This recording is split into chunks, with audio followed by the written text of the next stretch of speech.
it all.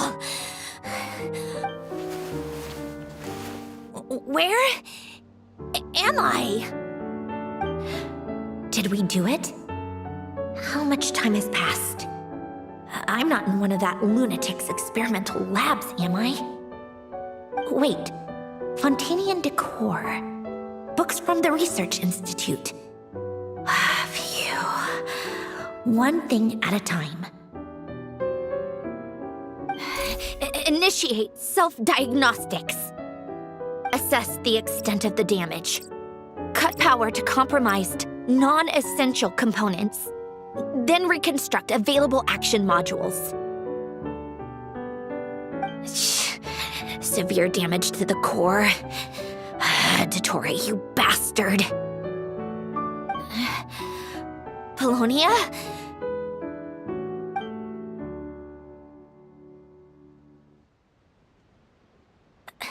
Polonia, wake up! Activate!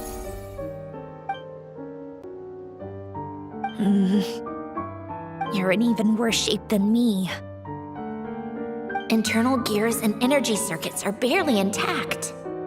Extreme damage to the core, just like me. Rebooting is off the table. Even if I could repair the damage, I don't know if...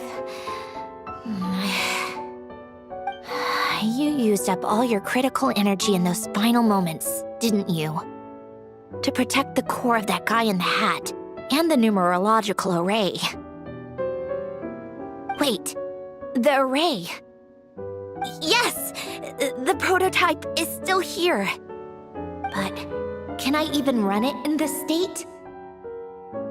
Whatever. I have to try. I just need to confirm one thing. Activate the numerological array. Connect the computing core to my body. Just like I thought. It needs too much computing power.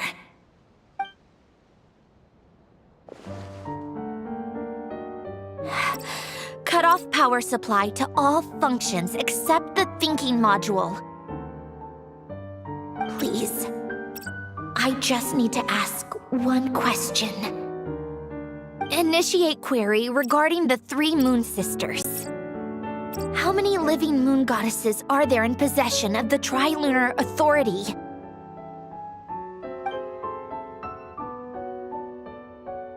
One. It worked. You did it, Columbina. You made it back. But how did I survive? The self-diagnostics showed damage severe enough to shut me down for good. What triggered the reboot? A built-in message? Only visible after a core reboot. The final gift. Alen! Were you the one who gave me this second chance? But why now? What activated it? What is that? A vision? Wait, no. It's a stellar linchpin?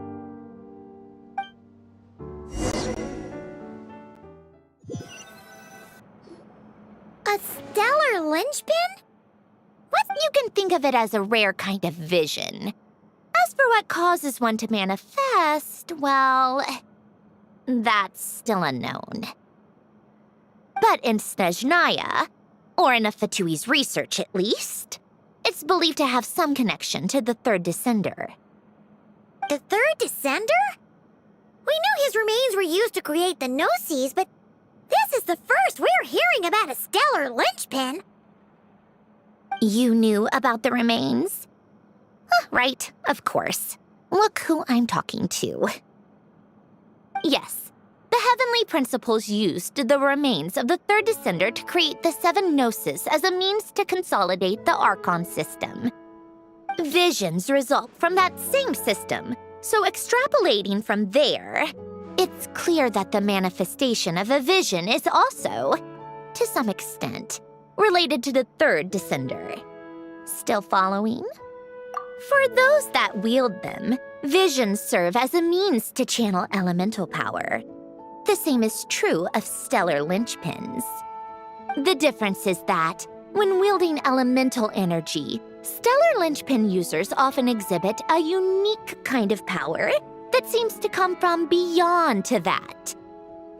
It's believed that, when a stellar linchpin manifests, impurities from the remains of the third descender get fixed in place. Hence, the name. That's also believed to be the source of the strange power I just mentioned. We've heard that visions can appear when someone has a really strong wish or desire. Stellar linchpins sound kind of similar, so... Huh? Oh, don't look at me like that. I've never had any grand wishes or aspirations. Just a list of things that drive me up the wall. So if you're asking why this thing appeared, I have no clue. All I know is that without it, the gift Elen left me, this built-in second chance, never would have triggered. The damage to my core was too severe. But thanks to the stellar linchpin's manifestation, it did trigger. And after my core rebooted, I was able to repair the damage to my body. I also managed to import the numerological array, along with some of Polonia's surviving algorithms, into this form. Wait, does that mean Polonia is... Yes. Unfortunately, Polonia is... beyond repair. Oh, we're so sorry to hear that. But you also mentioned something about a final gift? Yes. Elen often spoke to me about wishes and desires when he was alive. I suppose he thought there might come a day when I wished for something, and was willing to sacrifice my own life to fulfill it. So he left me a chance to start over. No, never. Elen once said I was his proudest masterpiece. That might sound boastful coming from me, but it's also an undeniable fact. After Elen died, I started studying how Polonia and I worked.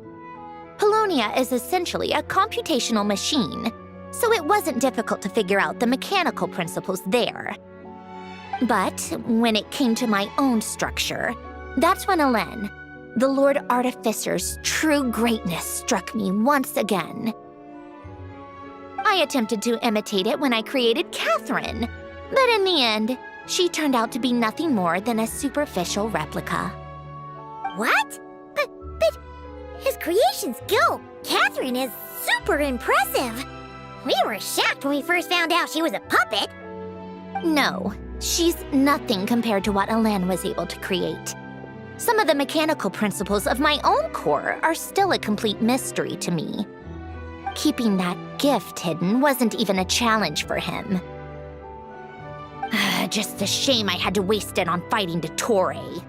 I just couldn't stand the thought of him coming out on top. If you put it that way, the world owes me a whole lot then, doesn't it? Wait, but all this still doesn't explain what you're doing here. Risley said you rented the ship and even had some kind of fishing permit? That's because I'm trying to go back to the place Elen and I lived when he was alive. My former home, I suppose you could say. The second chance wasn't the only part of the gift. According to the message, Elen left me a few other things that are stored in the house we shared together. I'm hoping that whatever he left me can help fix certain anomalies in my rebooted core, and help me understand why I received a stellar linchpin in the first place. Okay, so go back then. What does that have to do with fishing? And to think I'm talking to the saviors of Fontaine. Did you forget that the water levels have been rising for centuries? I can't just go back to the place I used to live because now it's underwater. Oh, right. With the rising water levels and changes in terrain, it's not just a matter of finding where it is, but also clearing away any sediment or debris. But Fontaine law prohibits unauthorized individuals and organizations from excavating underwater ruins. A melazine caught me the minute I even made an attempt. Why not apply for authorization then? And face the endless slog of Fontainian bureaucracy. No thanks. Besides, I'm a Fatui harbinger. The diplomatic implications alone would be enough to give the gestionnaires at the Palais Mermonia a headache.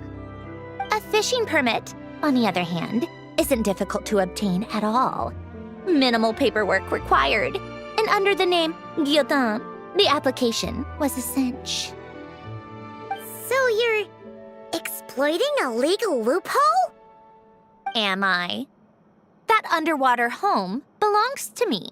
If I happen to chance upon it while doing some fishing, what's the issue with that?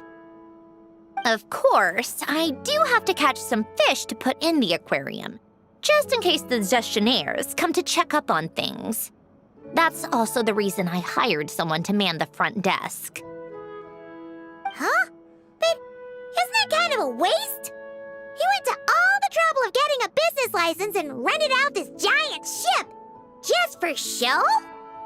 If you want to run an aquarium that bad, be my guest.